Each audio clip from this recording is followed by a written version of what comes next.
Alaska पृथ्वी के सबसे बीहड़ और अद्भुत परिदृश्यों में से एक है।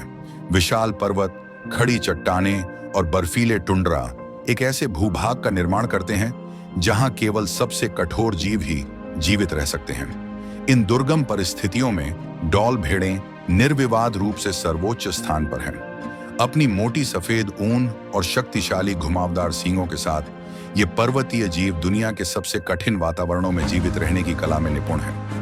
ये वृत्त चित्र हमें अलास्का के ऊंचे पर्वतीय क्षेत्रों के हृदय में ले जाएगा, जहां हम डॉल भेड़ों के असाधारण जीवन का अन्वेषण करेंगे।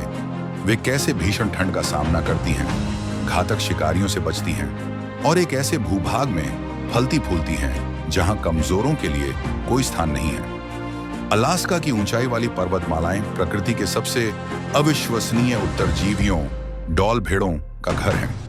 ये भेड़ें खड़ी चट्टानों पर निवास करती हैं, ऐसे स्थानों पर जहां जाने की हिम्मत कुछ ही जीव कर पाते हैं। ये कठोर भौगोलिक स्थितियां इनके लिए सुरक्षा का काम करती हैं। शिकारी यहां तक नहीं पहुंच पाते। डॉल भेड़ों का शरीर विशेष रूप से इस जीवन शैली के लिए बना है। उनकी मोटी ऊन उन्हें कड़ाके की ठंड से बचाती है और उनके विशेष खुर उन्हें चिकनी और खड़ी चट्टानों पर मजबूती से पकड़ बनाने में मदद करते हैं।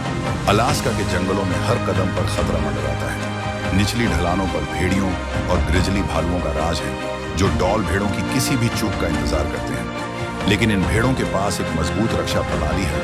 उनकी फुर्ती, तेजी और अपने क्षेत्र की गहरी समझ। चट्टानें इनका किला है। एक गलती का मतलब मृत्यु हो सकता है, लेकिन इन्हीं खड़ी ढलानों पर ही डॉल भेड़ों को असली सुरक्षा मिलती है। डॉल भेड़ों के नर, जिन्हें राम कहा जाता है, के लिए ताकत ही सब कुछ होती है। शरद ऋतु में प्रजनन काल रट के दौरान ये शक्तिशाली नर एक दूसरे से भयंकर युद्ध करते हैं। वे लगभग 40 मील प्रति घंटे की गति से अपने मजबूत सींगों को आपस में भिड़ाते हैं ताकि झुंड का नेतृत्व करने का अधिकार प्राप्त कर सकें। केवल सबसे मजबूत नर ही जीतता है और उसे अपनी संतान पैदा करने का अवसर मिलता है। यह प्राचीन परंपरा ये सुनिश्चित करती है कि केवल सबसे योग्य जीन ही अगली पीढ़ी को मिले।